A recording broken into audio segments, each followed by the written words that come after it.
Welcome to our YouTube channel learn with Charan. இன்னைக்கு நம்ம age சம்மோட அடுத்த ப்ராப்ளம் பார்க்கலாம். ஸோ இப்போ the sum of the present ages of the two cousins is 54 years. So first statement full stop வரலாம். First statement. Next statement, before 11 years the elder brother was 3 times old as the younger one. Second statement முடிஞ்சிருச்சு. Third வந்து what is the present age of the elder one. இது வந்து மூணாவது வாக்கியம். So மூணு வாக்கியம். இதே தமிழ்ல பாத்தீங்கன்னா, இரு சகோதரர்களின் தற்போதைய வயது கூட்டுத்தொகை 54 ஆண்டுகள். முதல் ஸ்டேட்மெண்ட். 11 இரண்டாவது ஸ்டேட்மெண்ட், 11 ஆண்டுகளுக்கு முன்பு மூத்தவர் இளையவரை 3 மடங்கு வயதானவராக இருந்தார். இது இரண்டாவது வாக்கியம். மூணாவது வாக்கியம் இங்க தொடங்குது, மூத்த சகோதரின் தற்போதைய வயது என்ன. அதுதான் இந்த கொஸ்டினோட தமிழாக்கம். ஸோ இப்போ பார்த்தோம்னா நமக்கு தெரியும் இ மெத்தட்ல தான் நம்ம சம் போட போறோம். ஃபர்ஸ்ட் வந்து நம்ம ஒரு கேபிட்டல் இ போட்டுக்கிறோம். ஸோ இது போடும்போது first statement, the sum of the present ages of the two cousins is. இப்போ இஸ் இருக்கு, present இருக்கு, அப்போ கண்டிப்பா இங்க தான். சோ என்ன சொல்றாங்க, சம்னா என்ன, கூட்டுத்தொகை. இப்போ கூட்டுத்தொகை ரெண்டு பேரோட கூட்டுத்தொகை எவ்வளவு சொல்றாங்க, 54, 54. சோ ரெண்டு பேர், அது யாராவது ரெண்டு சகோதரர்கள் சொல்லிட்டாங்க. நம்ம இங்க வெறும் பிராக்கெட் போட்டுக்கலாம். செகண்ட் வந்து பிஃபோர் 11 years. பிஃபோர் 11 yearsனா இங்க இருந்து 11 வருஷத்துக்கு முன்னால, இங்க இருந்து பிரசன்ட்ல இருந்து 11 வருஷத்துக்கு முன்னால, ago. பிஃபோர்னா ago மாதிரி இல்லையா. 11 years ago the elder brother was 3 times. elder ஒருத்தர் இருக்காரு, younger ஒருத்தர் இருக்காரு. elder brother was 3 times younger one. அப்படினா எல்டருக்கு ஒரு பங்கு, எல்டருக்கு 3 பங்கு. Next, what is the present age of the elder one. Elder present elder, அப்போ இதுதான் என்னன்னு கேக்குறாங்க. क्वेश्चन மார்க் வந்து இத கண்டுபிடிக்கணும். எதை கண்டுபிடிக்கணும், இந்த இடத்தை கண்டுபிடிக்கணும் இல்லையா. அது பிரசன்ட்ல, பிரசன்ட் அதே நேரத்துல எல்டரும் பிரசன்ட்டும் உள்ள இடத்துல, இந்த இடத்துல இதுதான் क्वेश्चन மார்க். இதுதான் நம்ம கண்டுபிடிக்கணும். சோ இந்த மாதிரி நம்ம சம் போடும்போது நல்லா தெரிஞ்சுங்க, ரெண்டு ரேஷியோ வந்தா நம்ம வந்து இந்த கிராஸ் போட்டு அந்த பங்கு போடுவோம் இல்லையா.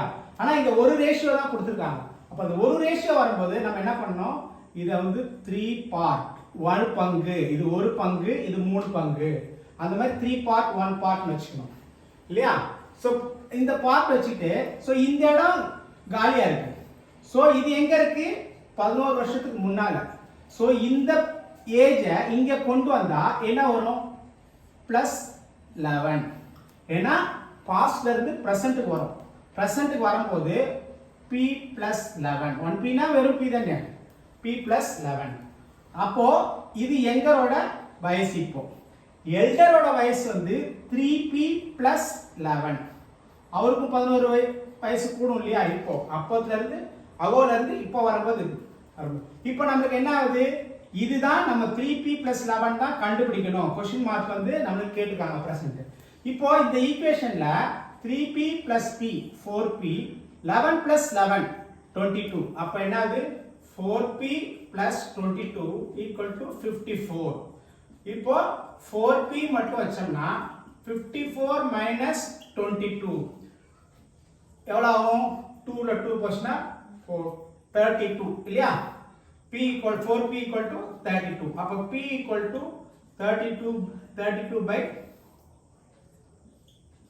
4 = 8. அப்ப p ஓட வேல்யூ எவ்வளவு, 8. அப்போ நம்ம p ஓட வேல்யூ கண்டுபிடிச்சாச்சு. நமக்கு என்ன கண்டுபிடிக்கணும், இங்க ஏற்கனவே நம்ம क्वेश्चन மார்க் போட்டு வச்சிருக்கோம். எதை கண்டுபிடிக்கணும் ஏற்கனவே. அப்ப 3 × p, அப்ப 3 × 8 + 11 24. இது ஒரு 34, 35. அப்ப நமக்கு ஆன்சர் என்ன வந்துருச்சு, 35. புரியுதா. நம்ம இங்க சப்ஸ்டிட்யூட் பண்றோம். p வேல்யூ எப்படி கண்டுபிடிச்சோம், இந்த ஈக்குவேஷன்ல இருந்து மொத்தம் p வேல்யூ வந்து 4p ஏனா 3p plus p 4p ஏனா எல்லாமே பிளஸ் தான் இங்க இன்டு கிடையாது ரேஷியோ கிடையாது 4p 11 plus 11 22 equal to 54 இதுல p மட்டும் நம்ம செப்பரேட் பண்ணோம்னா p 4p தச்சிட்டு அந்த பக்கம் மைனஸ் போய்டும் அப்ப இதுல இருந்து நம்ம p கரெக்ட்டா கண்டுபிடிச்சோம்னா 8 ன்னு வருது ஆனா நமக்கு என்ன கண்டுபிடிக்கணும் இங்க ஏற்கனவே மார்க் பண்ணி வச்சிருக்கோம் 3p plus 11 equal to question ஏன் நம்ம இங்க ஏற்கனவே क्वेश्चन மார்க் போட்டோம்னா நம்மளுடைய ஃபைனல் டெஸ்டினேஷன் அல்ல நம்ம எதை கடைசில கண்டுபிடிக்கணும்னு முதல்லயே நம்ம மார்க் பண்ணி வச்சிருக்கோம் क्वेश्चन மார்க் அப்போ இதுல வந்து 3p p ஓட வேல்யூ இங்க சப்ஸ் 3 இருக்கு p ஓட வேல்யூ 8 3 into 8 plus 11 அப்போ 24 34 35 சோ இதோட வேல்யூ எவ்வளவு 35 நமக்கு ஆன்சர் 35 நமக்கு நாலு ஆன்சர் கொடுத்திருப்பாங்க அதுல 35 எதுவோ நம்ம டிக் பண்ணலாம் சோ இது RRB RPF ல இந்த சோல்சோ 13 1 2019 ஷிஃப்ட் 2 ல கேட்ட கேள்வி